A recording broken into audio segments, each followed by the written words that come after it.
Apa yang pertama? Qalbun syakir.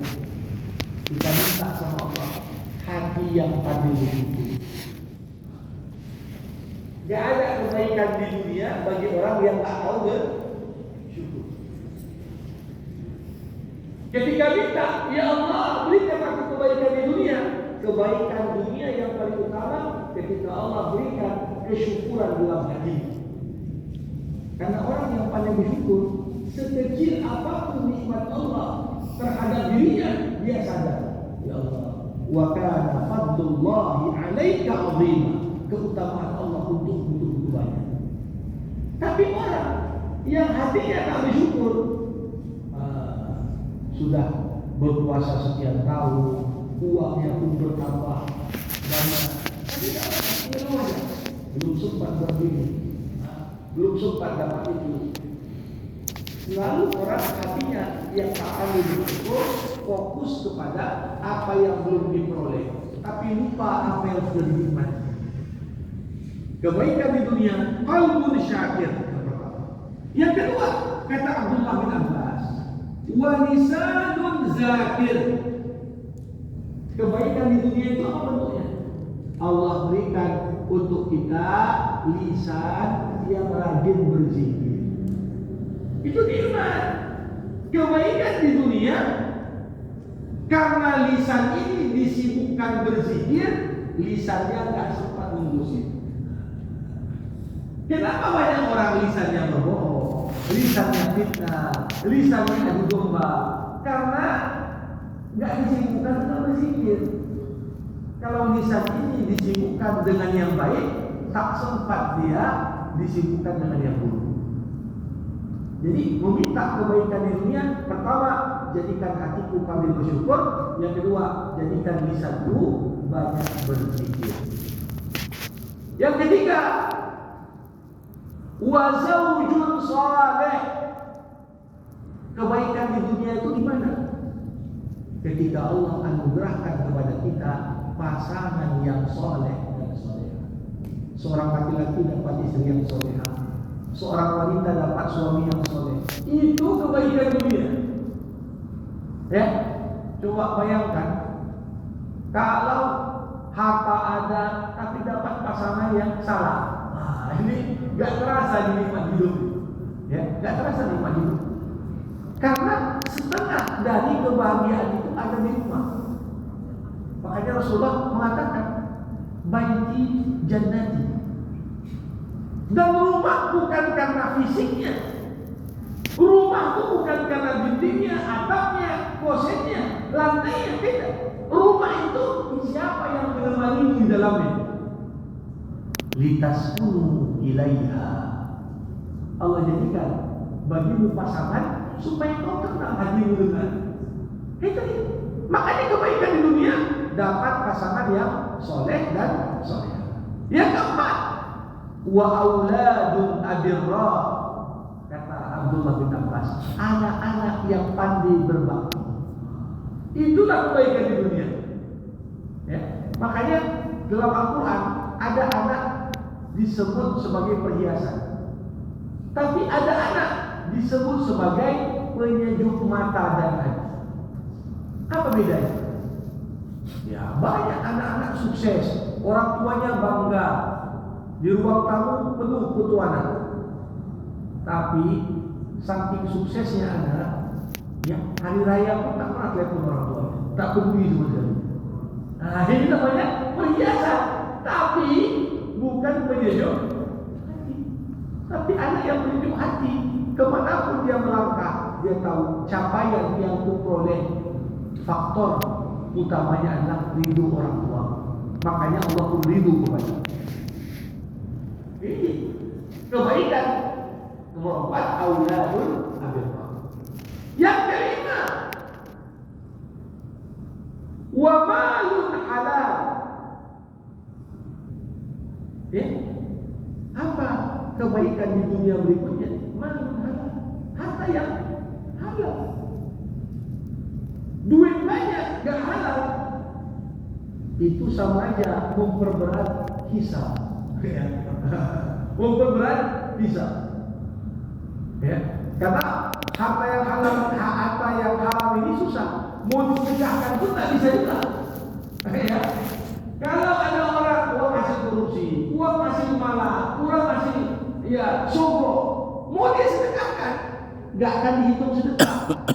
Cuma dihitung kurangi dosa. Daripada dia pakai untuk maksiat, dia sedekah. Tapi nggak akan pernah harta haram bersih kecuali dibalikkan kepada pemilik sebenarnya. Kemudian yang keenam, wal barakatu fil umur, keberkahan usia. Ini kebaikan dunia, usia berkah. Bapak Ibu, usia berkah tidak identik dengan usia yang panjang.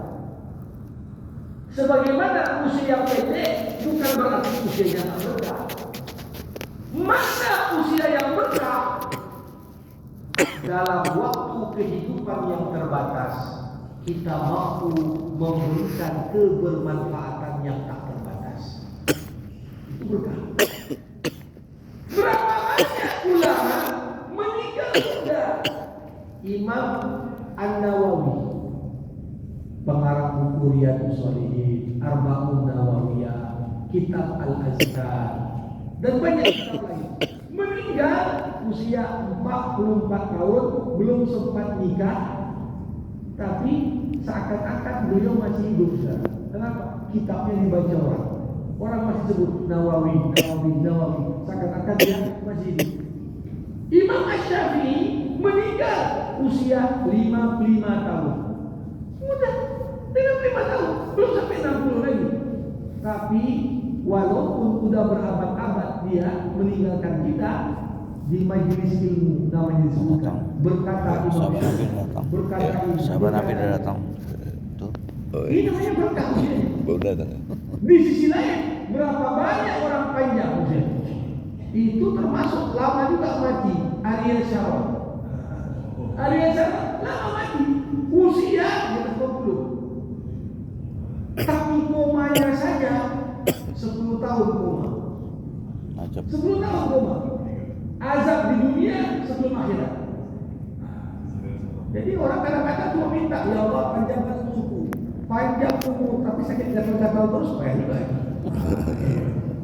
Bapak Ibu jangan rahimahullah. Jadi berkah itu man tala umuruhu wa hasuna amal. Panjang umur tapi makin bertambah usia, makin bertambah kebaikan. Makin banyak kebermanfaatan yang mampu diberikan. Tapi sebaliknya, wasyarun nas, siapa manusia paling buruk? Man tala umuruhu wa sa'a amaluhu. Orang yang panjang usianya, tapi makin tua, makin menjanji pula dia. Makin banyak dosanya, makin banyak maksiatnya. Portugal. Ya, ini bukan berkah usia walaupun panjang, karena bertambahnya usia menambah hisab dia nanti di akhirat. Ini yang ke-6. Dan yang ke-7, yang terakhir, apa itu? Dikatakan oleh Abdullah bin Abbas yang kita minta, Rabbana atina fid dunya hasanah, termasuk di dalamnya kita minta kepada Allah wa at-tafaqquh fid-din. Kita minta, ya Allah, dalam usia yang Allah karuniakan kepada kita, terus Allah karuniakan kepada kita semangat untuk memperdalam, memahami agama. Ini yang namanya hasanah di dunia. Kalau orang makin bertambah usia, makin malas ke masjid, makin malas ngaji, ini bukan hasanah di dunia. Karena Bapak Ibu, ada hadis Nabi mengatakan, "May yuridillah bihi khairan yufaqihu fid-din." Kalau Allah menghendaki kebaikan bagi seorang hamba, digerakkan hatinya, makin haus dan lapar, memperdalam ilmu agama. Di mana ada majelis, hadir deh. Ini kebaikan. Jadi 7 hal ini tercakup pada Rabbana atina fid dunya hasanah. Nah, apa pula arti hasanah fil akhirah. Kebaikan di akhirat apa maknanya? Imam Abdullah ibn Abbas, sahabat Rasulullah, ya, yang juga sepupu Nabi, beliau mengatakan maksud dari al-hasanah fil akhirah ini sesuai dengan ayat Al-Quran. Faman zuhziha 'anil nar wa udkhilal jannah faqad faz. Siapa yang dikeluarkan dari neraka kemudian dia dimasukkan ke dalam surga, maka itulah kelompok yang menang. Kebaikan di akhirat apa? Ketika seorang itu dilindungi Allah, gak masuk neraka, kemudian diperkenankan dia masuk surga, itulah kebaikan di akhirat. Makanya dikuatkan lagi, waqina adzabannar, lindungilah kami dari siksa api neraka. Jamaah rahimakumullah. Betapa singkat doa tadi, tapi betapa luas cakupan apa yang kita minta dengannya. Maka dari itu, kalau doa ini doa yang paling banyak dibaca Rasul, paling banyak diulang-ulang Nabi. Gimana pula dengan kita yang belum jelas nasib kita di akhirat, apalagi di dunia. Kecuali tentunya kita berharap dengan doa ini, ya Allah, seimbangkan kehidupan kita, bahagia di dunia, selamat di akhirat. Saya kira ini yang dapat disampaikan, dua hadis yang jadi pembahasan kita di pagi hari ini. Bapak Ibu yang mungkin mau bertanya, berkomentar sebelum ditutup dengan doa, dipersilakan dengan segala hormat.